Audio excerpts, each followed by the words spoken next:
Howdy, friends. This is Mary Lamb, And this is Matt Lamb. and together we're Lambs on the Lamb. This is our middle class midlife makeover in Costa Rica. Yep, we moved from Austin, Texas to Costa Rica about 10 weeks ago. So today we're talking about something a little bit more explosive than our usual topics of prices and budgeting and travel and all those things related to relocating to Costa Rica. That's right. We are diving into what it's really like to live near an active volcano. Because just this week, Poás let out a mighty puff, and some folks could smell it here in San Ramón. Poás, little geography here so we kind of know where and what we're talking about. Poás is about 45 kilometers northeast of us here in San Ramón, and I'll show you here on the maps what that looks like in terms of scale and distance. That's about an hour's drive through the windy mountain roads and all those things, particularly if you're dodging potholes, motorcycles, or coffee trucks. It's one of the most active volcanoes in Costa Rica, and it's 8,884 feet, which is 2,700 meters above sea level. It's a very popular tourist destination when it's not throwing ash and sulfur fumes. Yeah, in fact, they closed the park about 10 days ago, maybe 2 weeks ago, because of some of the activity going on there. Mm-hmm. And it sounds like that was a very prudent measure, as it turns out. So let's get a little bit sciencey because we're both admitted nerds and we like science, and I love weather, and this kind of falls into that category, even though it's geological. So don't know how that is. Anyway, the Central Valley, including many towns that are very popular with expats, Alajuela, Atenas, Grecia, Palmares, and yes, of course, even San Ramón, where we live, we sit directly downwind from Poás, the volcano. So during the dry season, which is December through March, which, yes, there implies is a wet season. So dry season, December through March, there are strong trade winds that blow from the northeast, and they push the ash and sulfur fumes northwest and right over our heads.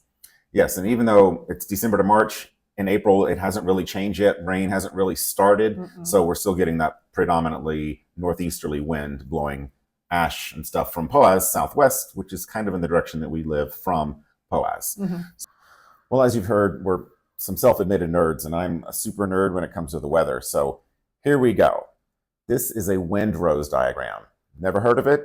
I hadn't either until I looked it up and was doing research on Poás and the eruption. So what is it? What is it showing you? It's showing you the percentage of time or number of hours in a year and the wind direction. So you can see clearly the two quadrants that are highlighted in those shades of green. The wind is coming from the northeast and coming from, less of the time, the east-northeast.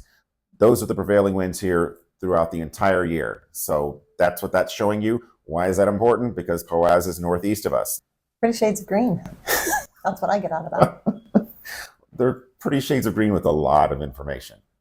So coincidentally, yesterday, April 21st, 2025, we were visiting friends in Grecia, which is much closer to Poás than we are here in San Ramón. We were walking downtown when the eruption happened. We didn't see anything. We didn't hear anything. We didn't feel anything? Yeah, there was seismic activity that was reported. We didn't feel it. So on days like that, when Poás is acting up or acting out, however you want to say that, you might notice a sulfur smell in the air, which isn't pleasant. Your eyes may sting a little bit, or your car's covered with what looks like gray dust. That's actually volcanic ash. And it's not just annoying. If you have asthma or heart conditions, it can actually be hazardous to you. So also, don't even think about using your windshield wipers on ash. It will scratch your windshield. Yeah, it's pumice. It's like taking a pumice stone and running it across your windshield. Which is stupid, so don't do that. Right. Another impact is tourism, right? Because we just mentioned it's one of the most popular tourist destinations. It's close in the Central Valley, so a lot of folks who come to the Central Valley want to go see the volcano. And obviously then that affects jobs and small businesses nearby because the tourists aren't coming. So what do people do? Keep your windows closed.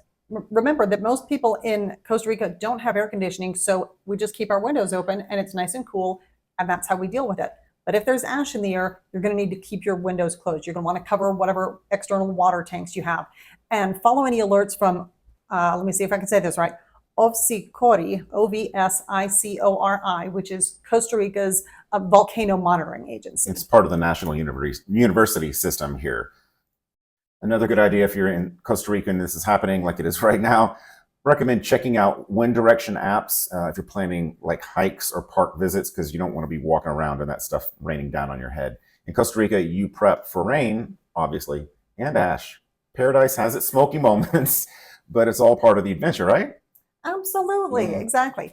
If you found this helpful, give us a thumbs up, share, drop a comment, or subscribe for more of our life in Costa Rica. And stay curious, stay safe, and we'll see you next time on Lambs on the Lamb.